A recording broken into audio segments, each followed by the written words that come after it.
রব্বুল আলামিন বাংলাদেশের মানুষের বুকের উপর থেকে জগদ্দল পাথরের মতো চেপে বসা ইতিহাসের জঘন্যতম স্বৈরাচারী শাসক শেখ হাসিনাকে উৎখাত করে দিয়ে এদেশের মানুষকে মুক্ত বাতাসে মুক্ত আকাশে নিঃশ্বাস গ্রহণ করার সুযোগ করে দিয়েছেন। আল্লাহুম্মা লাকাল হামদু ওয়া লাকাশ শুকর। এরপর আজকের এই সুবর্ণ সময়ে বিজয়ের এই মুহূর্তে স্মরণ করছি আমি ওই সকল বীর শহীদানদেরকে যাদের রক্তের বিনিময়ে বাংলাদেশ আজ নতুনভাবে স্বাধীনতা অর্জন করেছে। 2009 সালের পিলখানা ট্র্যাজেডির 57 জন দেশপ্রেমিক সেনা কর্মকর্তা, 2013 সালে শাপলা চত্বরে নবী প্রেমিক আশেকে রাসূল হেফাজতে ইসলাম বাংলাদেশের নেতা কর্মী শত শহীদের রক্তে ভেজা শাপলা চত্বরের শহীদানদের কথা স্মরণ করছি। বিশ্বনন্দিত মুফাসসিরে কোরআন আল্লামা দেলোয়ার হোসেন সাঈদী রহমাতুল্লাহি আলাইহির বিরুদ্ধে বানোয়াট রায় প্রকাশের মধ্য দিয়ে মৃত্যুদণ্ড ঘোষণা করবার পর কোরআন প্রেমিক তৌহিদি জনতা তীব্র প্রতিবাদে ফেটে পড়ার পর পাখির মতো গুলি করে হত্যাকাণ্ডের শিকার শতাধিক কোরআন প্রেমিক তৌহিদি জনতাকে স্মরণ করছি।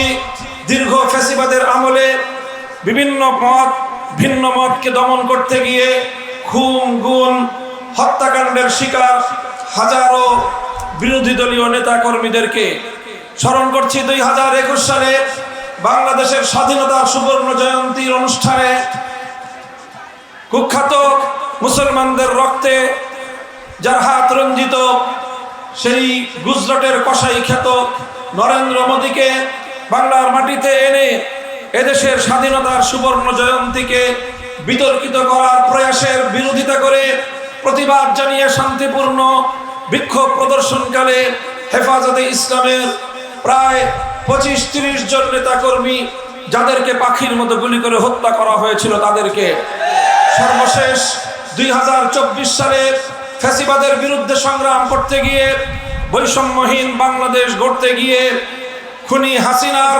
লেলিয়ে দেওয়া সন্ত্রাসী যুবলীগ, ছাত্রলীগ, হাতুড়ি লীগ, হেলমেট লীগ এবং প্রশাসনের মধ্যে শেখ হাসিনার দলীয় সাঙ্গপাঙ্গদের হেলিকপ্টার সহ স্নাইপার সহ নানা মরণঘাতী মারণাস্ত্রের সাহায্যে বিভিন্ন অস্ত্রের সাহায্যে গুলি করে ঠান্ডা মাথায় খুনের শিকার দেড় সহস্র বাংলার দামাল কামাল ছাত্র জনতা সহ সকল বীর শহীদানদেরকে সংগ্রামী সাথী ও বন্ধুগণ, যারা রক্ত দিয়েছিল একটি ফ্যাসিবাদ মুক্ত বাংলাদেশ দেখার জন্য, যারা জীবন দিয়েছে ফ্যাসিবাদের পতনের জন্য, যারা জীবন দিয়েছে বৈষম্যহীন একটি বাংলাদেশ গড়বার জন্য, যারা জীবন দিয়েছে অনেকেই যারা জীবন দিয়েছে আল্লাহর জমিনে আল্লাহর নবীর ইজ্জতের হেফাজতের জন্য, আল্লাহর জমিনে আল্লাহর কোরআনের কথাকে বাধা মুক্তভাবে বলার পরিবেশ তৈরি করবার জন্য। কাজেই সেই সকল বীর শহীদানদের শাহাদাতের প্রতি যদি আমরা শ্রদ্ধা প্রদর্শন করতে ব্যর্থ হই, তাদের শাহাদাত বরণ করার কথা যদি আমরা বেমালুম ভুলে যাই, দেশ যদি ভুলে যায়, প্রশাসন যদি ভুলে যায়, সরকার বা রাষ্ট্র যদি ভুলে যায়, এটা হবে জাতীয় গাদ্দারি, শহীদদের সাথে গাদ্দারি। যে কোনো মূল্যে এই সকল বীর শহীদানদেরকে আমাদের স্মরণ রাখতে হবে। তাদের যে আত্মত্যাগের যে উদ্দেশ্য ছিল বৈষম্যহীন জুলুম মুক্ত একটি সমাজ আমাদেরকে গড়তেই হবে। সংগ্রামী সাথী ও বন্ধুগণ, আমি মঞ্চে দাঁড়িয়ে স্মরণ করিয়ে দিতে চাই এবং সতর্ক করতে চাই একটি বিষয়ে, বিশেষ করে আগস্ট বিপ্লবের সেই সম্মুখ সমরের সংগ্রামী ছাত্র জনতাকে এবং এদেশের আলেম সমাজ, দায়িত্বশীল সমাজকে একটি কথা আমি স্মরণ করিয়ে দিচ্ছি বারবার। স্বাধীনতা অর্জন করা যতটা কঠিন, স্বাধীনতা রক্ষা করা তার চেয়েও বেশি কঠিন। আর বিশেষভাবে এই দেশের মানুষের একটি তিক্ত অভিজ্ঞতা রয়েছে, সে কারণে আমাদেরকে স্বাধীনতা অর্জন করার পর, বিজয় অর্জন করার পর সেই বিজয় ছিনতাইকারীদের হাত থেকে রক্ষা করবার জন্য আমাদেরকে অনেক বেশি মনোনিবেশ করতে হবে। আমরা দেখেছি 1971 সালে যখন এই স্বাধীন বাংলাদেশের অভ্যুদয় ঘটে, স্বাধীন বাংলার এই মানচিত্র খুব অল্প সংগ্রামের মধ্য দিয়ে আমরা অর্জন করিনি। এই বাংলার মানচিত্র আমাদেরকে পেতে গিয়ে তিনটি আধিপত্যবাদের বিরুদ্ধে লড়াই করতে হয়েছিল। আমাদেরকে লড়তে হয়েছিল 200 বছরের ব্রিটিশ বেনিয়া সাম্রাজ্যবাদী শক্তির বিরুদ্ধে।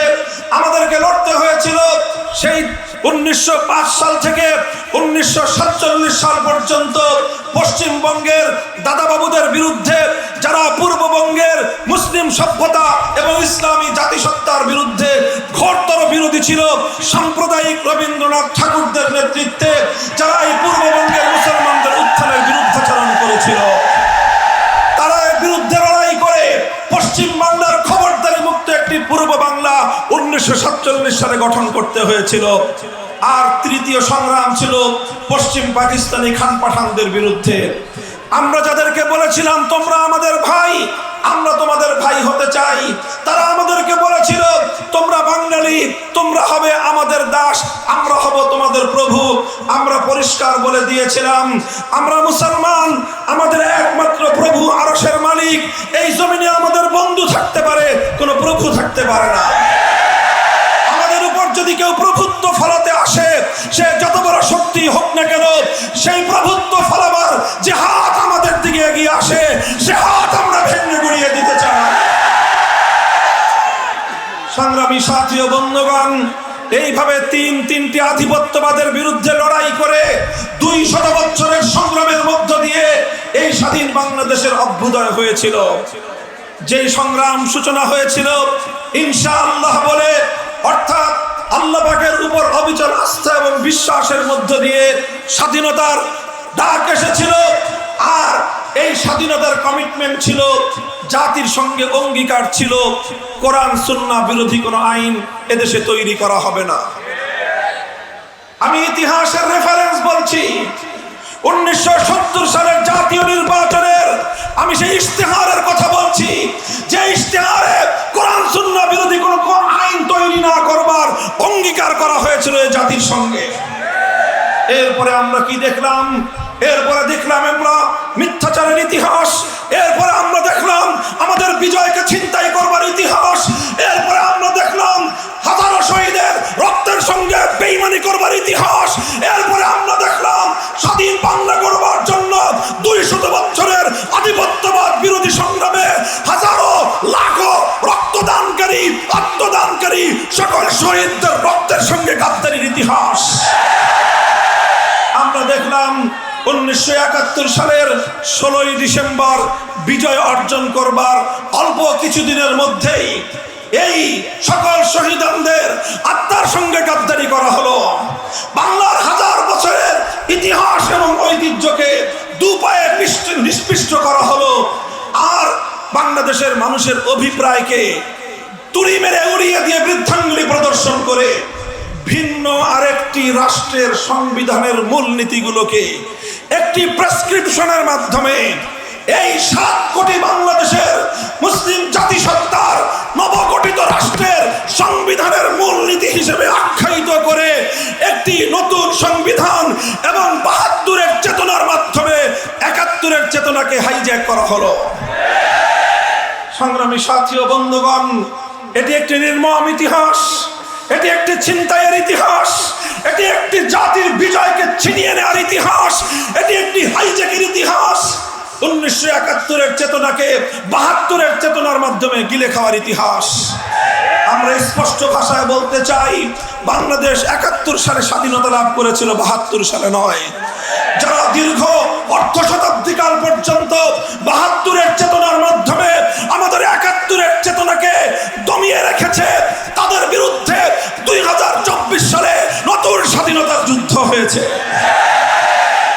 কাজেই এই যে 1971 সালের এই নির্মম ঘটনা, এই দুঃখজনক ঘটনা থেকে আজকে 2024 সালে 5ই আগস্টের নতুন আখ্যায়িত স্বাধীনতাকে রক্ষা করবার জন্য বিজয়ী ছাত্র জনতাকে, আলেম সমাজকে, দেশপ্রেমিক জনতাকে ঐক্যবদ্ধ থাকতে হবে।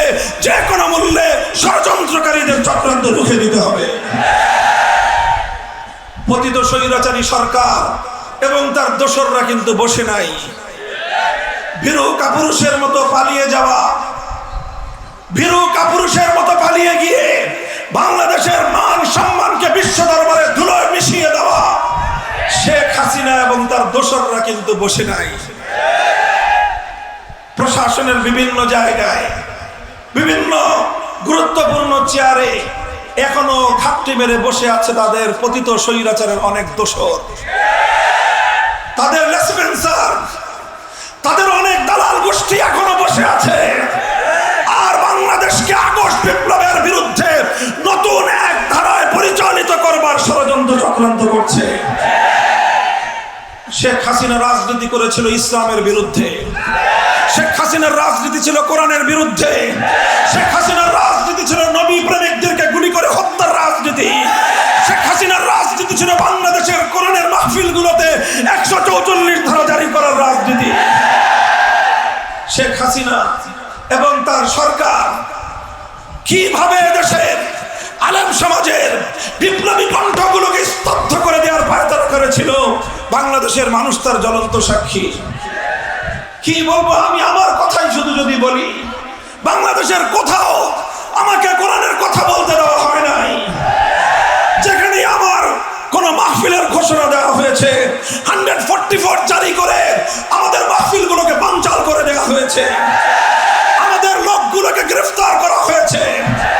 আমাকে গ্রেফতার করার পর যখন আমার ভাইয়েরা আমার মুক্তির জন্য তারা রাজপথে নামতে চেয়েছে, তারা সংগ্রাম করতে চেয়েছে, তাদেরকে উপর্যুপরি গ্রেফতারের মাধ্যমে নির্যাতনের স্টিম রোলার চালানো হয়েছে।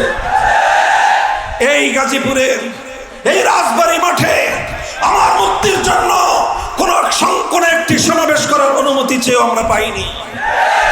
আল্লাহ পাক রব্বুল আলামিন আজ সে মাটিতে মুক্ত পরিবেশে শান্তিপ্রিয় সমাবেশ করার তৌফিক আল্লাহ আমাদেরকে দান করেছে।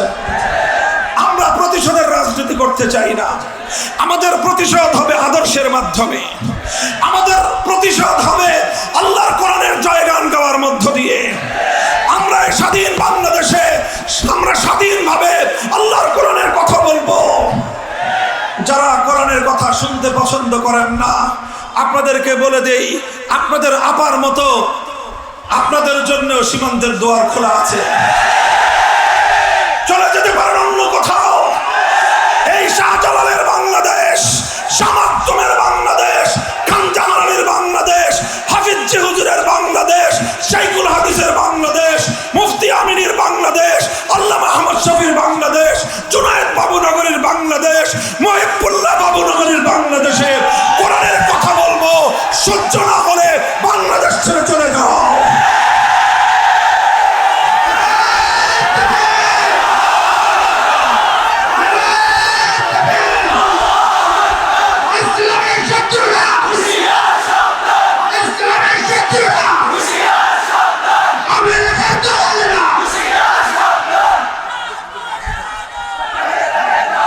ইতিহাসের এক নির্লজ্জ লজ্জাজনক এক অধ্যায় রচনা করে বিদায়ী প্রধানমন্ত্রী, পতিত স্বৈরাচারী, ফ্যাসিবাদের কলঙ্কিনী শেখ হাসিনা পালিয়ে গেছেন। আমার দুঃখ এবং আফসোস হয় ওই সকল আওয়ামী লীগের নেতাকর্মীদের জন্য যারা দীর্ঘদিন ধরে রাজনীতি করেছেন। তাদের মধ্যে কিছু ভালো মানুষ আছেন যারা শান্তিপ্রিয়ভাবে ভিন্ন মতের প্রতি শ্রদ্ধা প্রদর্শন করে রাজনীতি করতে চান। তাদের জন্য আমার এ কারণে আফসোস হয়, তারা ভবিষ্যতে কোন মুখে আওয়ামী লীগের নাম বলবে আর কোন মুখে শেখ হাসিনার নাম বলবে। কারণ আফসোসটা এজন্য হয় যে তাদের নেত্রী আজ তাদের সামনে যে দৃষ্টান্ত উপস্থাপন করলেন, বাংলাদেশে আমরা দেখেছি জনপ্রতিরোধের মুখে, বিরোধী পক্ষের আন্দোলন সংগ্রাম এবং অভ্যুত্থানের মুখে অনেক সরকারের পতন ঘটেছে।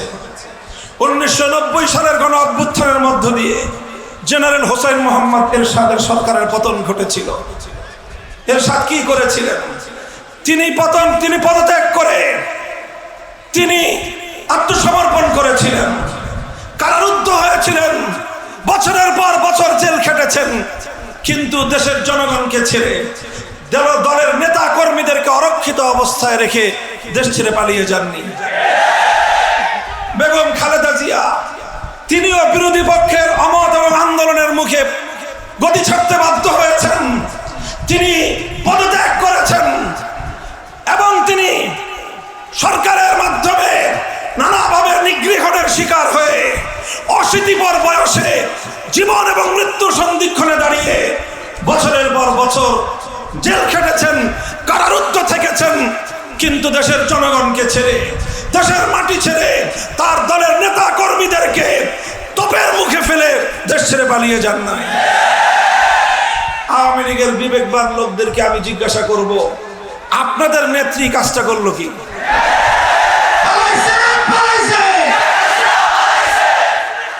আমরা কিছু বলবো না, আপনাদের বিবেকের বদ্ধ দুয়ারটা খুলে দিয়ে আজকে রাত্রে বাড়িতে গিয়ে ঘুমাবেন আর নিজের কাছে বিবেকের কাছে প্রশ্ন করবেন, আপনার নেত্রী যেই কাজটা করলো, তিনি এই কয়েকদিন আগেও বলেছিলেন শেখ হাসিনা পালায় না। আপনারাও ওনার সুরে সুর মিলাই বলেছিলেন শেখ হাসিনা পালায় না। আমি এখন আপনাদের কাছে প্রশ্ন করতে চাই, শেখ হাসিনা পালিয়েছে না পালায় নাই? শেখ হাসিনা পালিয়েছে, সারা পৃথিবী দেখেছে তিনি পালিয়েছেন। আমরা 2013 সালে বলেছিলাম আপনারা মাসের পর মাস শাহবাগ চত্বরটাকে ইমরান এই সরকারদের দখলে ছেড়ে রাখলেন। আমরা আল্লাহ নবীর ইজ্জতের হেফাজতের জন্য শাপলা চত্বরে গিয়ে 24 ঘন্টা আমাদেরকে থাকতে দেন নাই। আমরা তখনই বলেছিলাম কোন পথে পালাবেন সে পথ দেখার চেষ্টা করুন। পালাবার পথ খুঁজে বের করার চেষ্টা করতে বলেছিলাম, এই জন্য আমার উপরে খুব ক্ষিপ্ত হলেন উনি। আমি বলেছিলাম আপনার বাবা মারা গেছেন, উনি একজন আমাদের ধারণা মতে মুসলমান, কাজে একজন মরহুম মুসলিমের এভাবে মূর্তি বানায় তাকে পরজগতে আযাবের সম্মুখীন করবেন না, এটা আপনার বাবার পক্ষে তার জন্য কল্যাণ কামিতা হবে না, এটা হবে সন্তান হিসেবে বাবার সর্বনাশ ঘটানোর নামান্তর। এভাবে মূর্তি বানিয়ে তাকে জাতির সামনে কলঙ্কিত করবেন না। আমাদের কথা পছন্দ হলো না, আমরা কেন মূর্তির বিরুদ্ধে কথা বললাম, এজন্য তিনি আমাদের কণ্ঠরুদ্ধ করে দেওয়ার চেষ্টা করলেন। ভাস্কর্যের বিরুদ্ধে কথা বলবার অপরাধে জাতীয় সংসদে দাঁড়িয়ে আমাদের ট্যাক্সের পয়সা দিয়ে নির্মিত সংসদে তিনি আমাদের বিরুদ্ধে কথা বললেন। তিনি জাতির কাছ থেকে আমাকে বিচ্ছিন্ন করার পায়তারা চালালেন। আমাদের কোনো পরামর্শই তো শুনলেন না। এরপরে 5ই আগস্ট দেশের মানুষ কি দেখলো? আপনি বাংলাদেশের জাতীয় রাজস্বের শত শত কোটি টাকা খরচ করে ব্যয় করে আপনার বাবার যেই সকল মূর্তিগুলো নির্মাণ করেছিলেন, আজকের স্বাধীন বাংলাদেশে দাঁড়িয়ে আমি আপনাকেই প্রশ্ন করতে চাই, আপনার বাবার নির্মিত সেই মূর্তিগুলোর কি পরিণাম হয়েছে? এর জন্য আপনার বাবাকে এভাবে কলঙ্কিত করবার জন্য একমাত্র আপনি দায়ী। যারা বঙ্গবন্ধুকে সম্মান করেন, শ্রদ্ধা করেন, অন্তত আপনারা কোনোদিন শেখ হাসিনার নাম মুখে উচ্চারণ করতে পারেন না। সংগ্রামী সাথী ও বন্ধুগণ, কথাগুলো শুধু আমি বিদায়ী এবং পতিত একজন স্বৈরাচারী সরকারের সমালোচনা হিসেবেই বলছি না, আমি বলছি আগামী দিনে যারা ক্ষমতার মসনদে এসেছেন, আসবেন, আসতে চান, আপনারা এখান থেকে শিক্ষা গ্রহণ করুন। ফাতাবিরু ইয়া উলিল আবসার। আমরা আমাদের কথা পরিষ্কার, আমি সেদিনও বলেছিলাম, আজও বলছি, একটি মুসলিম দেশ, যে দেশ মুসলিম জাতিসত্তার উন্মেষ ঘটাবার জন্য, বাঙালি মুসলিম জাতির উত্থান ঘটাবার জন্য 200 বছর আমাদের পূর্বপুরুষরা লড়াই করেছিল। লড়াই করেছিল হাজী শরীয়তুল্লাহ, লড়াই করেছিল মীর নেসার আলী ওরফে তিতু মীর, লড়াই করেছিল ফকির মজনু শাহ, আর লড়াই করেছিল দীর্ঘ একটা সময় পর্যন্ত এদেশের আলেম সমাজ। এত সংগ্রাম, এত লড়াইয়ের মধ্য দিয়ে যে মুসলিম জাতিসত্তার উন্মেষ ঘটেছিল, সেখানে আপনারা হিন্দুত্ববাদ আর হিন্দুয়ানি মূর্তির কালচার বাস্তবায়ন করার পায়তারা চালিয়েছিলেন। এদেশের মানুষ সেটাকে ভালোভাবে নেয় নাই। আগামী আগামী দিনেও কেউ যদি চেষ্টা করেন, আমি আপনাদেরকে পরামর্শ দিব 5ই আগস্টের শেখ মুজিবুর রহমান সাহেবের মূর্তিগুলো দেখে আগামী দিনে সকল রাষ্ট্রনায়করা শিক্ষা গ্রহণ করবে। আমরা ভাস্কর্যের বিরোধিতা করেছিলাম, সে ভাস্কর্য হোক বঙ্গবন্ধুর, সে ভাস্কর্য হোক জিয়াউর রহমানের, সে ভাস্কর্য হোক এরশাদের, সে ভাস্কর্য আমার বাবার হলেও আমি বলেছিলাম আমাদের হাতে ক্ষমতা আসলে সব ভাস্কর্য আমরা ভেঙে গুড়িয়ে দেব। আজও আমাদের সেই কথা, আমাদের কথা হিন্দু ধর্মাবলম্বীদের উপাসনালয়ে রক্ষিত কোনো মূর্তি নিয়ে আমাদের কোনো কথা নাই। আমরা তাদের কাছে ঈমানের দাওয়াত দেই, স্বেচ্ছায় ইসলাম গ্রহণ করার আহ্বান জানাই, কিন্তু তাদেরকে তাদের ধর্ম ছেড়ে দিয়ে তাদের ধর্মীয় উপাসনালয়ে মূর্তি রাখার ব্যাপারে আমাদের কোনো বক্তব্য নাই। তোমরা তোমাদের মূর্তি পূজা করো, তোমরা একাত্মবাদের দিকে আসলে জাহান্নাম থেকে মুক্তি পাবে, অন্যথায় তুমি তোমার ধর্ম নিয়ে তুমি থাকো। আমরা তোমাদের সংখ্যালঘু হিসেবে মুসলিম দেশে অবস্থানকারী তোমাদের সকল ধরনের নিরাপত্তার দায়িত্ব আমরা গ্রহণ করেছি। 5ই আগস্টের পর বাংলাদেশের মানুষ দেখেছে এদেশে কোনো সাম্প্রদায়িক সংঘাত নাই। এদেশের হিন্দুদের মন্দির, বৌদ্ধদের প্যাগোডা, খ্রিস্টানদের গির্জা রাতের ঘুম বাড়ি দিয়ে, রাতের ঘুমকে হারাম করে দিয়ে আলেম সমাজ, তাওহীদি জনতা, ইমাম সাহেবান, হেফাজতে ইসলামের নেতাকর্মীরা, খেলাফত মজলিস, বাংলাদেশ খেলাফত মজলিসের নেতাকর্মীরা রাতের ঘুম মার দিয়ে, রাতের ঘুমকে হারাম করে তারা এই সংখ্যালঘুদের নিরাপত্তার দায়িত্বে নিয়োজিত ছিল। বাংলাদেশের 5ই আগস্টের পর কোথাও সংখ্যালঘু নির্যাতনের কোনো ঘটনা নাই। কারণটা কি? আগে কেন ঘটতো? কারণ আগে এই শেখ হাসিনা এবং তার দোসরদের রাজনীতির অন্যতম হাতিয়ার ছিল সংখ্যালঘু ইস্যুকে রাজনীতির হাতিয়ার হিসেবে ব্যবহার করা। আমি বলি তারা রাতের অন্ধকারে কালনাগিনী হয়ে সংখ্যালঘুদেরকে ছোবল মারত, দিনের আলোয় আবার তারাই ওঝা হয়ে ঝাড়তে আসতো। যতগুলো হিন্দু পরিবারের উপর হামলার ঘটনা আছে, যতগুলো মন্দির ভাঙার ঘটনা আছে, নিরপেক্ষ তদন্ত হলে বেরিয়ে আসবে এগুলোর সঙ্গে আওয়ামী সরকারের দোসররাই জড়িত ছিল। এখন আর সেই নাটকের নায়ক নায়িকারাও নাই, বাংলাদেশে সংখ্যালঘু নির্যাতনের নাটকও নাই।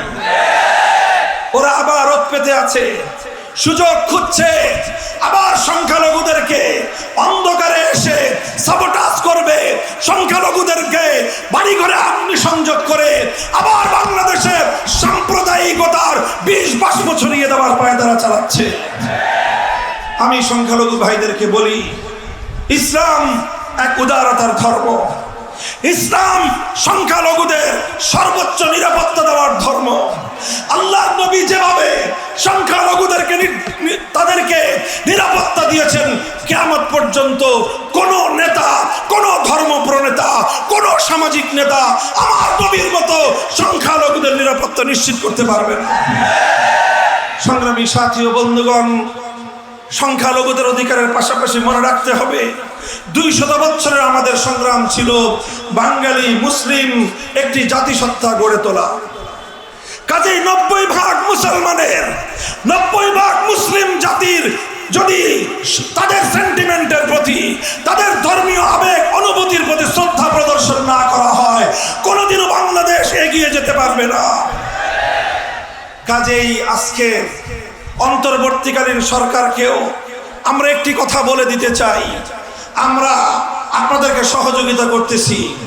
আন্দোলনে ছিলাম আমরা, সংগ্রামে ছিলাম আমরা, কারারুদ্ধ হয়েছিলাম আমরা, 13 সাল থেকে 21 সাল পর্যন্ত রক্ত দিয়েছি আমরা, শাহাদাতের রক্ত দিয়ে ধৌত করেছি বাংলার এই রাব্বিস্থানের রাজপথ।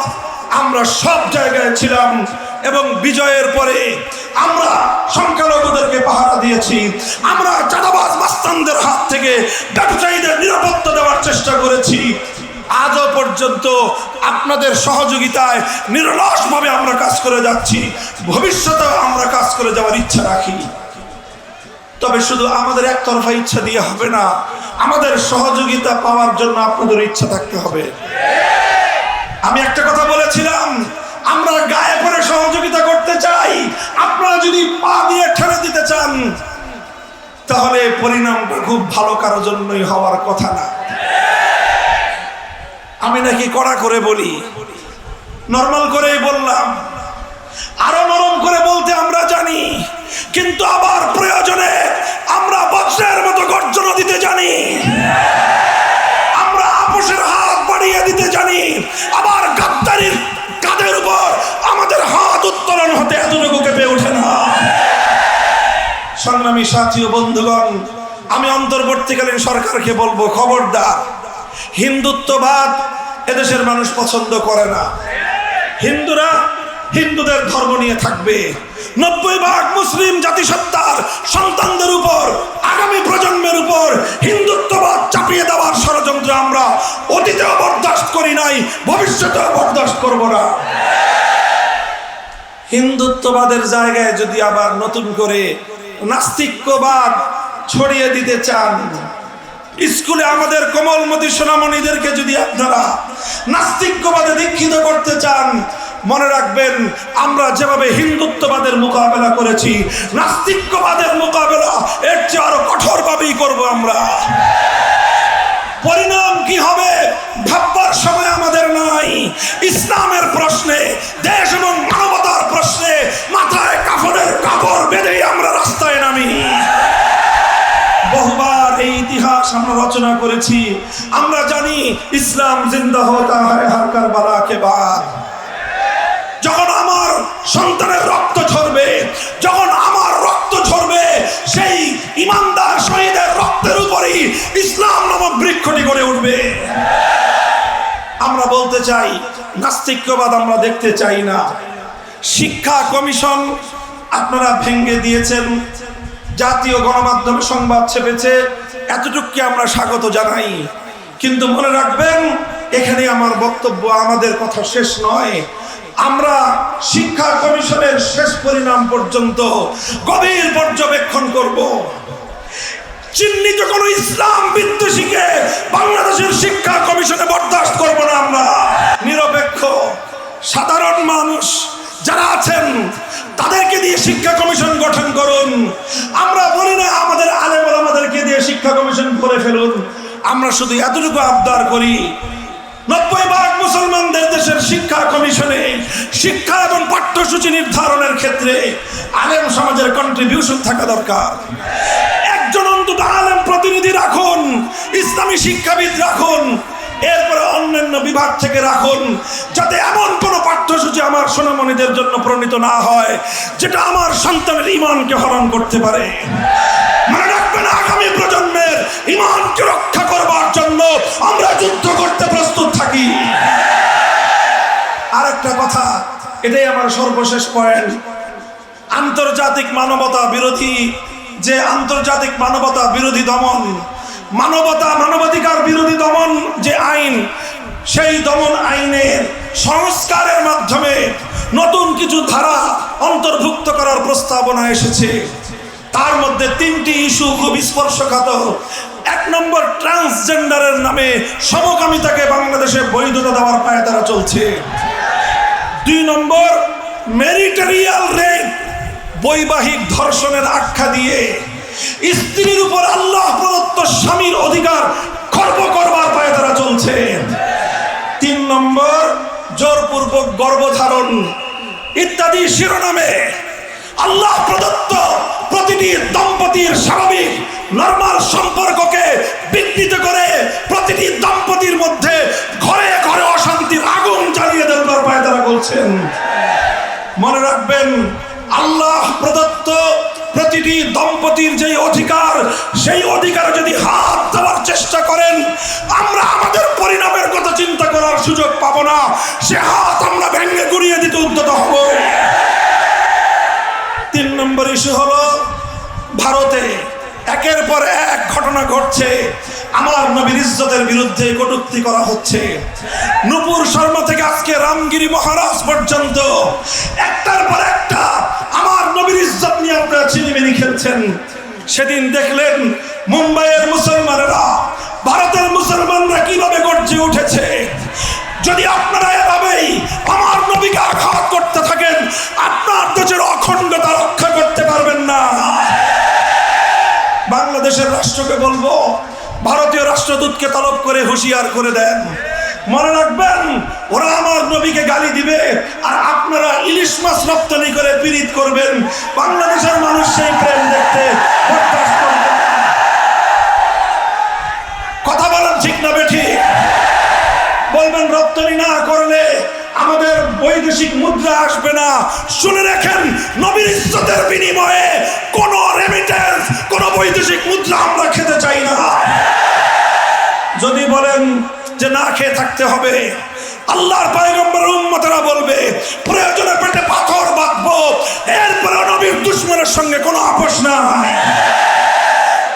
আগামী সোমবার দিন 30শে সেপ্টেম্বর, বলেন আগামী সোমবার 30শে সেপ্টেম্বর বিকাল 3টায় ঐতিহাসিক বাইতুল মোকাররম উত্তর গেটে হেফাজতে ইসলামের পক্ষ থেকে নবীর ইজ্জতের বিরুদ্ধে কটূক্তি করার প্রতিবাদে বিক্ষোভ সমাবেশ মিছিল হবে।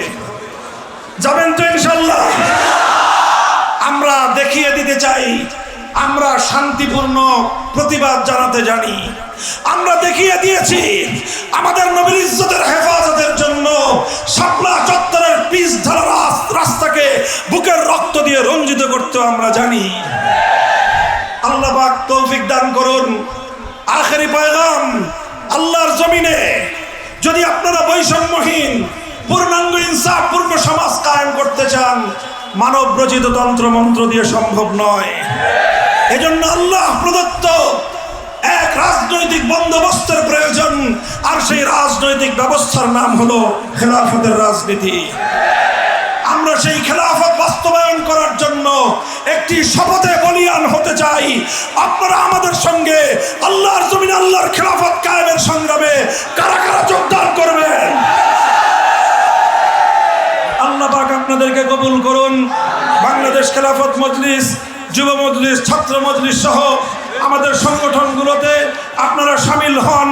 ইনশাআল্লাহ দেখা হবে রাজপথে, কথা হবে স্লোগানে স্লোগানে। খোদার আকাশ, খোদার জমিন, করব কায়েম খোদার দিন।